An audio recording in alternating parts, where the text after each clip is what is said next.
ఇంట్లో కానీ మీ బంధువులలో కానీ ఎవరైనా అయ్యప్పమాల వేశారా లేదా కేరళకి టూర్ కి వెళ్తున్నారా? అయితే ఈ విషయమని అందరికీ షేర్ చేయండి. కేరళ గవర్నమెంట్ ఒక నోటీస్ ఇచ్చింది. కేరళలో బ్రెయిన్ ఈటింగ్ అమీబా వల్ల ఎంతో మంది చనిపోయారు.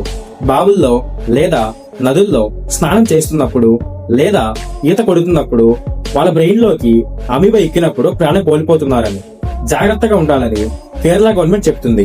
అయితే శబరిమలైకి వెళ్లే వాళ్ళు పంబా నదిలో స్నానం చేయాలి కాబట్టి కేరళ గవర్నమెంట్ ఏం చెప్తుంది అంటే, ఈ అమీబా ప్రతి చోట ఉంది కాబట్టి శబరిమల వచ్చే వాళ్ళు పంబా నదిలో మునిగేటప్పుడు ముక్కులు మూసుకొని ముక్కుల్లోకి నీళ్లు పోకుండా జాగ్రత్త పడాలని చెప్తుంది. ఎందుకంటే ఈ అమీబా ముక్కుల ద్వారానే మన బాడీలోకి ఎంటర్ అవుతుంది. అలాగే కేరళకి ట్రిప్ కి వెళ్లే వాళ్ళు ఎక్కడ పడితే అక్కడ బావుల్లో లేదా నదుల్లో మునగకుండా స్నానం చేయకుండా జాగ్రత్తగా ఉండాలి. ఎందుకంటే ఇలాంటి నీళ్లలోనే అమీబా ఉంటుంది. ఈ అమీబా వల్ల చాలా మంది చిన్నపిల్లలు ప్రాణాలు కోల్పోయారు. అసలు ఈ బ్రెయిన్ ఈటింగ్ అమీబా అంటే ఏంటి అని తెలుసుకోవాలనుకుంటున్నారా? అయితే పార్ట్ 2 అని కామెంట్ సెక్షన్ లో కామెంట్ చేయండి. దీని గురించి ఫుల్ డీటెయిల్స్ తో మరో వీడియోతో మీ ముందుకు వస్తాను.